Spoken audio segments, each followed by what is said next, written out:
Imaginez entrer dans une maison où l'air semble lourd, où chaque pièce porte une atmosphère stagnante, où l'on ressent une sensation inexplicable de fatigue ou d'oppression. À l'inverse, pensez à ces lieux où l'on se sent instantanément bien, où l'énergie circule librement, où l'on respire plus facilement et où l'esprit trouve une forme de paix immédiate. Ce que beaucoup ignorent, c'est que ces sensations ne sont pas uniquement liées à l'esthétique d'un espace, mais bien à l'énergie qu'il émet. Dans la philosophie bouddhiste, tout ce qui existe vibre à une certaine fréquence. Les objets qui nous entourent absorbent nos pensées, nos émotions et nos expériences. Une chaise où vous avez pleuré un soir de solitude, une assiette ébréchée que vous continuez à utiliser par habitude, une pile de factures laissées en désordre sur la table, tout cela génère une mémoire énergétique qui influence votre quotidien de manière plus profonde que vous ne le soupçonnez. La cuisine, ou la copa comme on l'appelle dans certaines cultures, est un lieu symbolique particulièrement puissant. C'est là que nous préparons notre nourriture, que nous partageons des repas, que nous transformons des ingrédients bruts en sources de vie. Dans de nombreuses traditions spirituelles, la cuisine est associée à l'abondance, au foyer et à la prospérité. Ce qui s'y trouve, ce qui y est stocké et la manière dont cet espace est entretenu peuvent avoir un impact direct sur l'énergie financière et le bien-être d'un foyer. Mais comment un simple espace peut-il influencer notre situation financière? Pour comprendre ce phénomène, il faut d'abord saisir une vérité fondamentale du bouddhisme. Notre environnement extérieur est le reflet de notre monde intérieur. Un espace encombré, négligé ou rempli d'objets sans signification renvoie à une confusion mentale, à un manque de clarté dans nos intentions. Si la cuisine est le centre de la subsistance, alors une cuisine désordonnée symbolise une relation déséquilibrée avec l'abondance.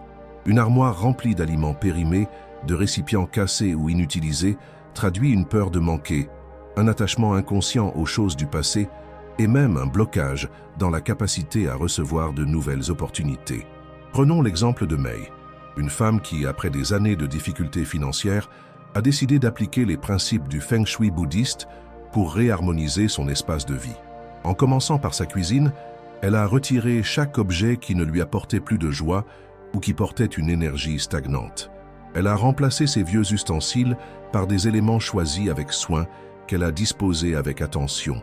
Peu à peu, elle a remarqué un changement subtil mais indéniable. Elle se sentait plus en paix, plus légère et curieusement, de nouvelles opportunités professionnelles se sont présentées à elle sans qu'elle ne fasse quoi que ce soit de particulier. Ce que Mei a vécu n'est pas un simple hasard. C'est l'effet d'un réalignement énergétique qui s'opère lorsque l'on commence à accorder une attention consciente aux objets que nous choisissons de garder près de nous.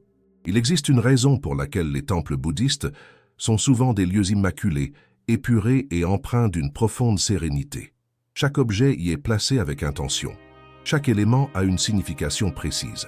Appliquer cette même approche à notre espace de vie, notamment à notre cuisine, peut transformer notre relation à l'argent et à la prospérité. Un aspect fondamental de cette pratique consiste à identifier et à éliminer les fuites énergétiques. Ces fuites peuvent prendre plusieurs formes. Un robinet qui goutte continuellement symbolise l'argent qui s'échappe, des sacs d'aliments entassés sans utilisation reflètent un gaspillage inconscient, des surfaces encombrées empêchent l'énergie de circuler librement. Ce sont des signes invisibles qui peu à peu peuvent influencer notre façon d'aborder l'abondance. Mais l'action ne s'arrête pas au nettoyage ou au désencombrement. Une fois l'espace purifié, il est essentiel d'y introduire des éléments qui favorisent la prospérité.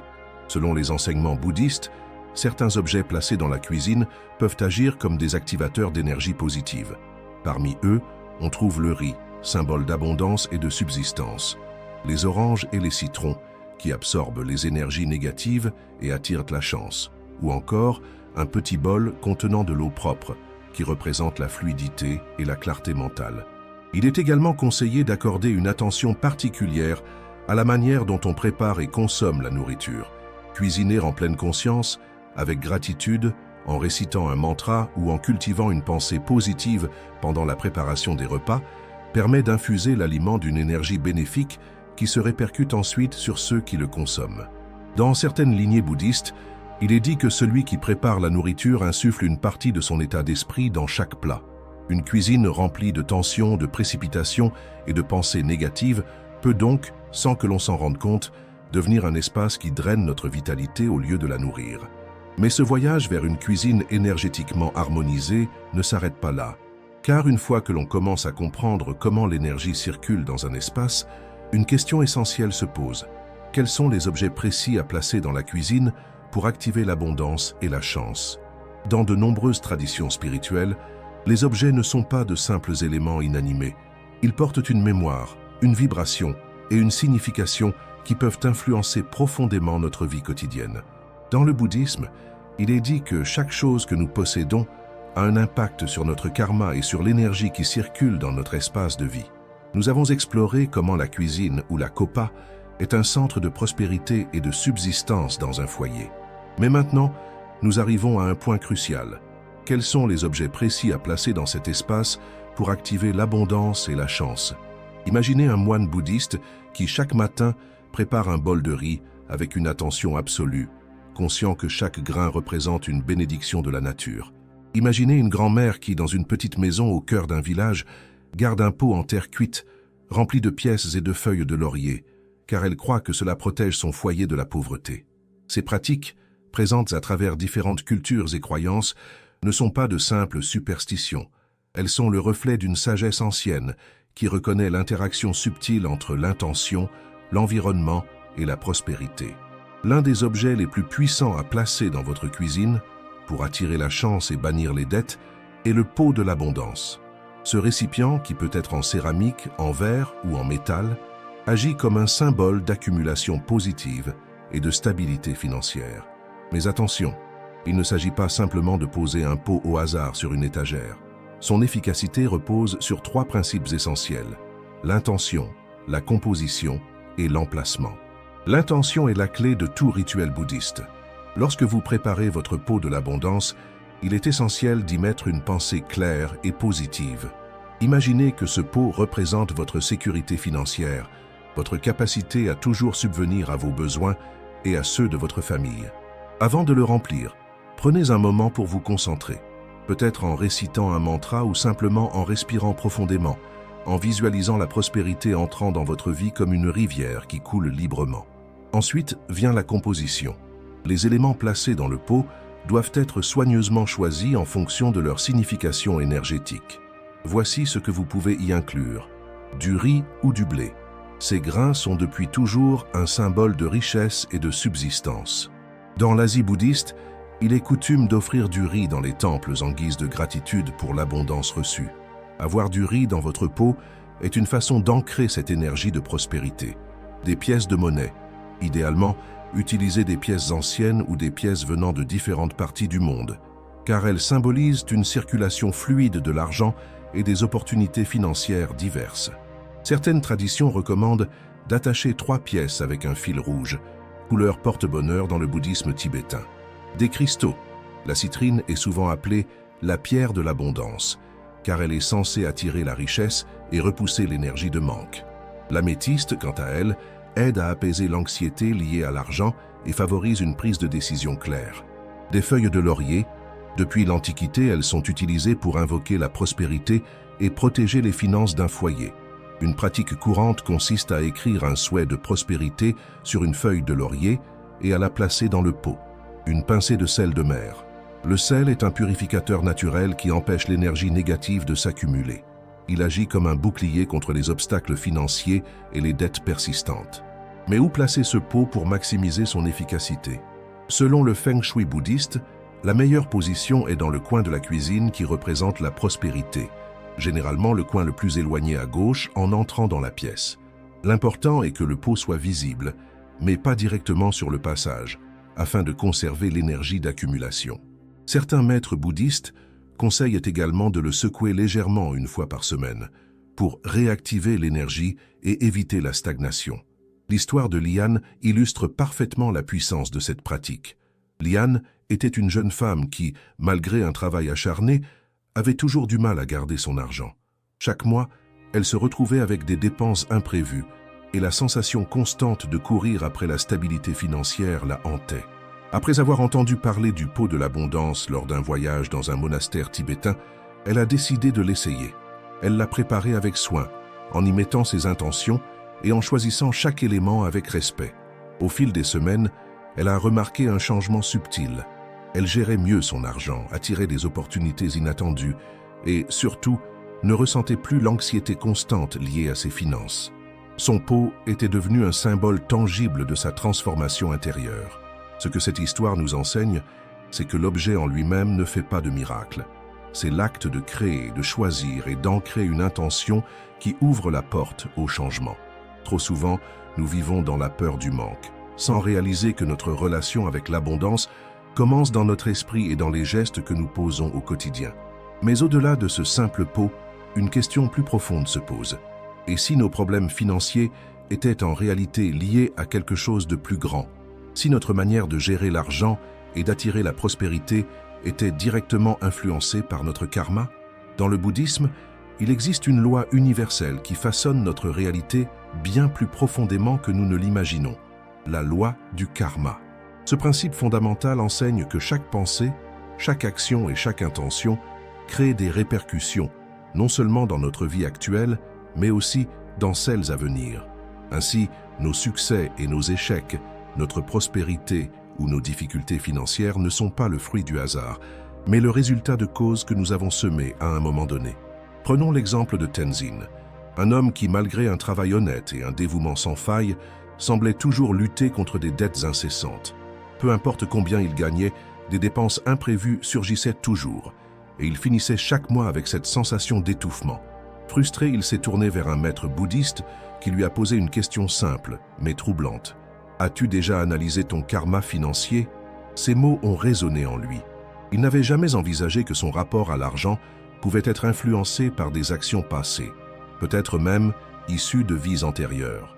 Le maître lui expliqua alors que l'énergie de l'argent est un flux, et que ce flux est bloqué lorsque des schémas karmiques négatifs s'accumulent. Il existe plusieurs types de karma liés aux finances. Certains naissent de nos propres actions.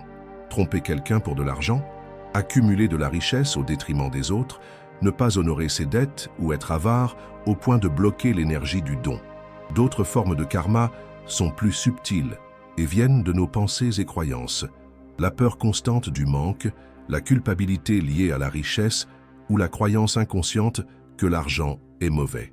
Toutes ces énergies s'impriment dans notre réalité et influencent notre capacité à attirer l'abondance. Mais si le karma façonne notre situation financière, cela signifie aussi que nous avons le pouvoir de le transformer. Contrairement à une idée reçue, le karma n'est pas une punition immuable. C'est un champ de possibilités qui peut être réorienté par des actions conscientes et bénéfiques. L'une des premières étapes pour purifier son karma financier est d'examiner sa relation avec l'argent. Ressentez-vous du stress à l'idée de vérifier votre compte bancaire? Avez-vous du mal à accepter l'idée de recevoir sans culpabilité? Avez-vous peur de donner par crainte de ne pas avoir assez? Ces sentiments sont des indices sur la manière dont votre esprit façonne votre réalité matérielle. Une technique bouddhiste puissante pour transformer son karma est la pratique du dana, le don désintéressé. Selon les enseignements, lorsque nous donnons avec sincérité, sans attente de retour, nous créons un cycle énergétique positif qui attire naturellement plus d'abondance dans notre vie. Mais il ne s'agit pas seulement de donner de l'argent. Offrir du temps, partager ses connaissances, aider quelqu'un dans le besoin sont autant d'actes qui dissolvent progressivement un karma de manque. Revenons à l'histoire de Tenzin. Suivant les conseils de son maître, il commença à donner une petite somme chaque semaine à quelqu'un qui en avait besoin, sans attendre quoi que ce soit en retour. Il choisit aussi d'effacer ses rancunes liées à des pertes financières du passé, comprenant que s'accrocher à ses émotions ne faisait que renforcer le schéma de la privation. Au bout de quelques mois, il remarqua un changement. Non seulement il recevait des opportunités inattendues, mais il ressentait une légèreté nouvelle dans son rapport à l'argent.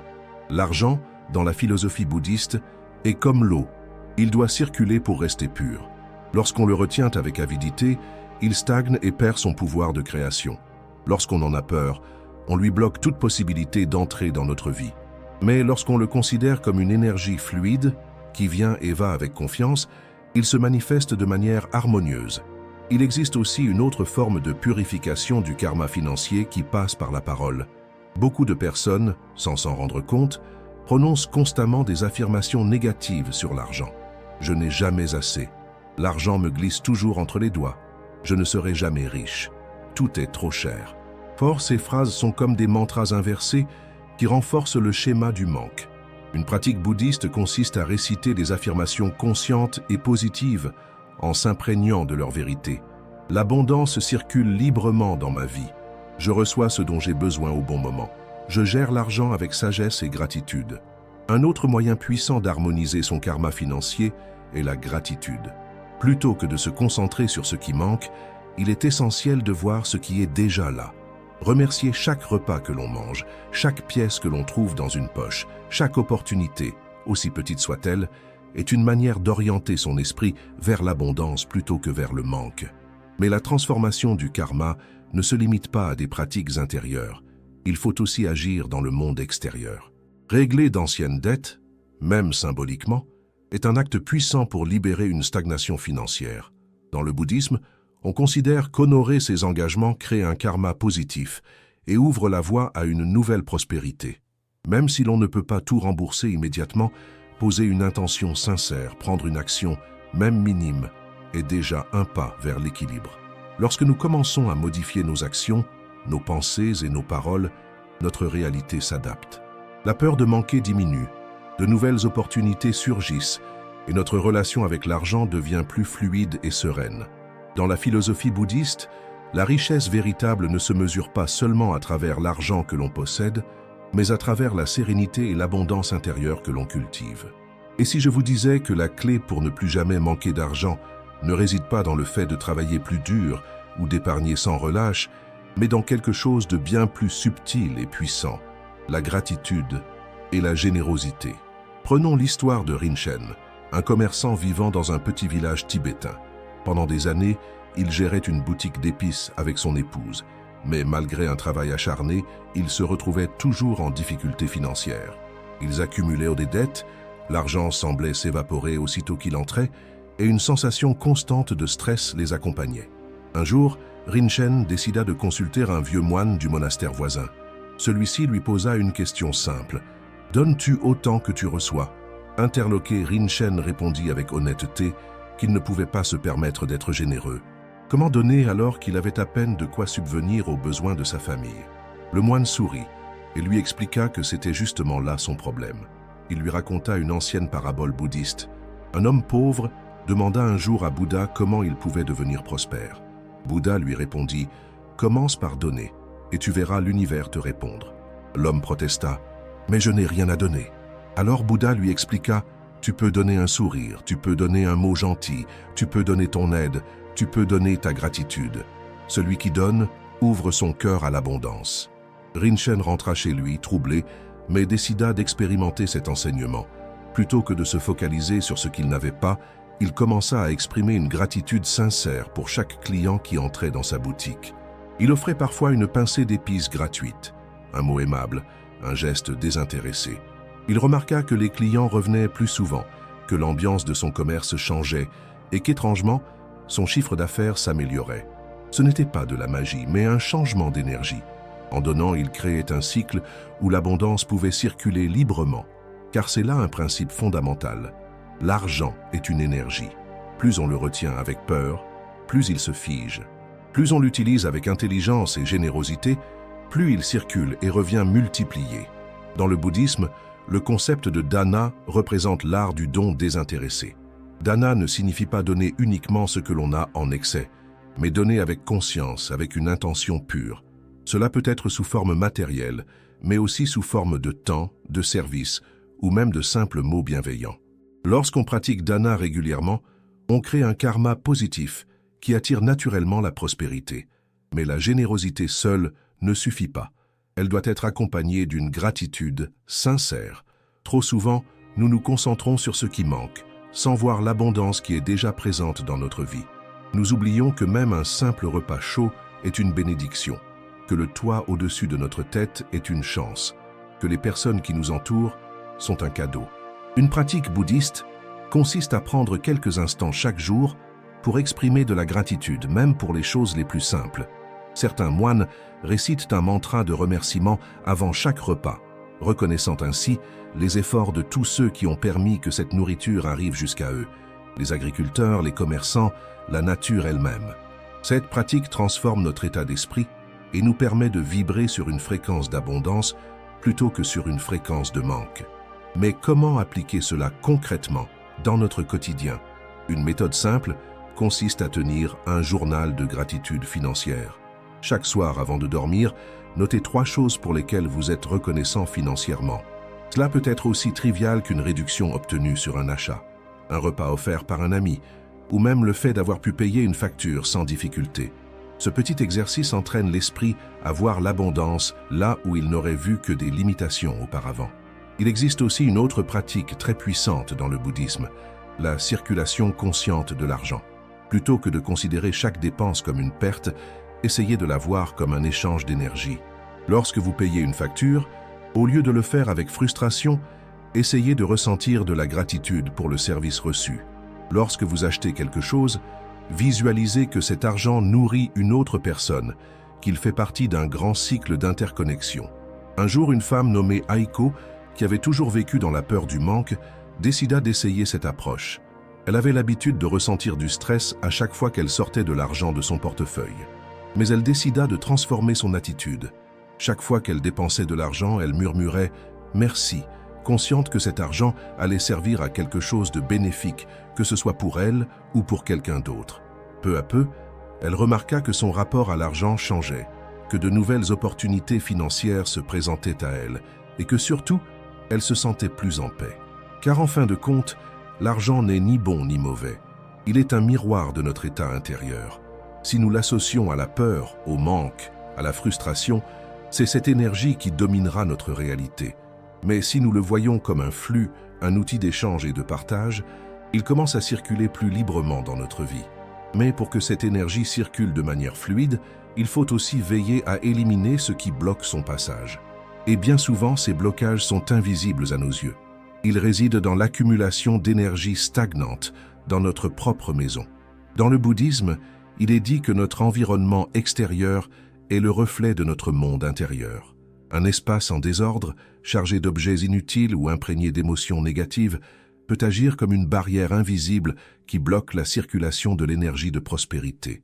À l'inverse, un lieu harmonisé, purifié et organisé devient un canal à travers lequel l'abondance peut circuler librement.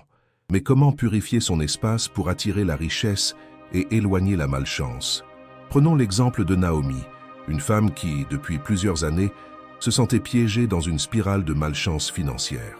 Peu importe combien elle gagnait, des imprévus venaient toujours absorber ses économies. Elle avait lu sur les principes du karma et de la gratitude, mais rien ne semblait suffisant pour briser ce cycle. Un jour, lors d'une visite chez une amie qui pratiquait le feng shui bouddhiste, elle remarqua immédiatement une atmosphère différente, une sensation de paix, de fluidité, comme si l'air lui-même était plus léger.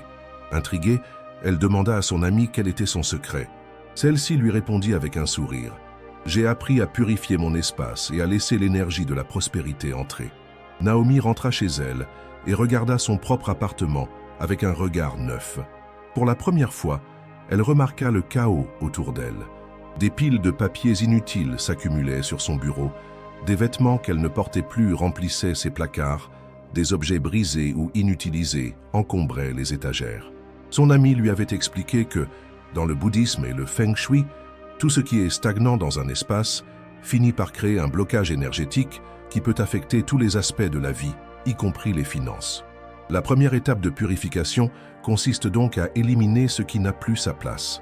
Cela peut sembler anodin, mais le simple fait de trier, de jeter ou de donner des objets superflus permet déjà d'ouvrir un espace pour le renouveau. Dans les temples bouddhistes, l'ordre et la simplicité ne sont pas qu'une question d'esthétique. Ils sont une manière de favoriser la clarté mentale et l'équilibre énergétique. Chaque objet doit avoir une fonction, une raison d'être, et surtout, ne pas porter une charge émotionnelle négative. Une fois ce premier travail accompli, il est temps de purifier énergétiquement l'espace. Les moines bouddhistes utilisent plusieurs techniques pour cela, et certaines sont accessibles à tous. L'une des plus connues est l'usage des encens et des herbes sacrées. Brûler de l'encens, comme le bois de santal ou la sauge blanche, aide à dissiper les énergies lourdes accumulées dans un lieu. Il est recommandé de circuler lentement dans chaque pièce en laissant la fumée atteindre les coins et les endroits souvent oubliés, comme sous les meubles ou derrière les portes. Une autre méthode consiste à utiliser les bols chantants tibétains. Ces instruments produisent des vibrations qui réharmonisent l'énergie d'un espace. Dans le bouddhisme, il est dit que le son a un pouvoir de purification unique, capable de dissoudre les influences négatives et d'élever la fréquence vibratoire d'un lieu. En faisant résonner un bol chantant dans sa maison, on crée une onde énergétique qui favorise la prospérité et la sérénité. Mais il ne suffit pas de purifier, il faut aussi activer l'énergie de l'abondance. Dans la cuisine, lieu symbolique de la subsistance et de la richesse, il existe des objets spécifiques qui peuvent attirer la chance. Placer un bol de riz bien rempli sur une étagère visible est une ancienne coutume bouddhiste pour assurer que la maison ne manque jamais de nourriture. Ajouter une jarre d'eau propre, symbole de fluidité et de renouvellement, aide à maintenir une énergie de prospérité constante. Un autre élément puissant est la lumière. Dans de nombreuses traditions spirituelles, un espace sombre ou mal éclairé est associé à une énergie stagnante. Ouvrir les rideaux chaque matin, laisser entrer la lumière naturelle, allumer des bougies ou installer des lampes douces permet de maintenir une ambiance propice à la circulation de l'abondance. Naomi décida de suivre ses enseignements à la lettre. Pendant plusieurs jours, elle tria ses affaires, fit brûler de l'encens, nettoya en profondeur chaque coin de son appartement et plaça consciemment des objets de prospérité dans sa cuisine. Petit à petit, elle ressentit un changement. Non seulement son esprit était plus léger, mais elle commença à voir des améliorations subtiles dans sa situation financière. Des opportunités inattendues se présentèrent, ses dépenses se stabilisèrent, et surtout, elle n'avait plus cette sensation oppressante de manque constant, car en réalité, purifier son espace ne se résume pas à un simple ménage. C'est un acte symbolique, une manière d'envoyer un message clair à l'univers. Je suis prêt à recevoir l'abondance. C'est pourquoi il est essentiel de le faire avec une intention sincère, en voyant chaque geste comme une ouverture vers une nouvelle réalité. Mais au-delà de l'espace physique, il existe une purification encore plus profonde, une qui ne dépend pas seulement des objets, mais de notre propre esprit. Si notre maison doit être harmonisée, qu'en est-il de notre façon de penser et de percevoir la richesse? Tout au long de ce voyage, nous avons exploré des enseignements bouddhistes qui montrent que la prospérité ne dépend pas seulement de notre travail ou de notre intelligence, mais aussi de notre relation à l'énergie de l'abondance. Nous avons vu comment notre espace de vie, nos pensées, nos actions et notre karma financier influencent notre réalité matérielle. Mais au bout du compte, une question essentielle demeure. Qu'est-ce que la véritable richesse? Dans le bouddhisme, la richesse matérielle est vue comme un outil, non comme une finalité. Il ne s'agit pas d'accumuler sans fin, ni de chercher à être riche pour la seule satisfaction de posséder. La prospérité véritable repose sur 3 piliers: la paix intérieure, la liberté et la capacité à partager. Imaginez un homme qui possède une fortune immense, mais qui vit dans la peur constante de perdre son argent. Il ne dort pas paisiblement. Il soupçonne tout le monde de vouloir lui voler sa richesse. Et chaque jour est une bataille pour conserver ce qu'il a. Peut-on vraiment dire qu'il est riche? À l'inverse, imaginez une femme qui n'a peut-être pas des millions sur son compte, mais qui vit sans stress financier, qui peut se permettre de voyager, d'aider ses proches et de profiter pleinement de chaque instant. Qui est le plus prospère des deux? Dans le Dhammapada, un ancien texte bouddhiste, Bouddha enseigne que le vrai riche est celui qui ne manque de rien. Cela ne signifie pas qu'il faut rejeter l'argent ou vivre dans l'austérité, mais plutôt comprendre que la richesse ultime est la capacité à vivre dans l'abondance sans être esclave de ses possessions. Mais alors, comment atteindre cet état? Comment aligner son esprit et ses actions pour vivre une prospérité durable, tant matérielle que spirituelle? D'abord, il faut se libérer de la peur du manque. Trop souvent, nous vivons dans une mentalité de rareté. Je ne gagnerai jamais assez. Je risque de tout perdre. L'argent est difficile à obtenir. Ces pensées créent une réalité où l'abondance semble toujours hors de portée. Le premier pas vers une richesse véritable est d'adopter un état d'esprit de confiance. Remplacer les phrases négatives par des affirmations positives. L'abondance circule librement dans ma vie. Je mérite la prospérité. Je suis reconnaissant pour tout ce que je reçois. Ensuite, il est essentiel de pratiquer le détachement. Cela ne signifie pas rejeter l'argent, mais plutôt ne pas laisser son bonheur en dépendre. L'argent est un excellent serviteur, mais un mauvais maître. Apprenez à l'utiliser avec sagesse, sans crainte ni obsession.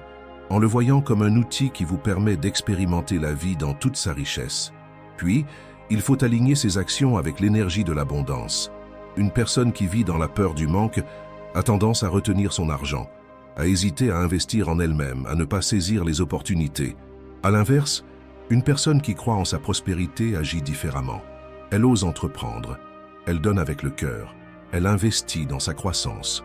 En changeant vos actions, vous changez votre réalité.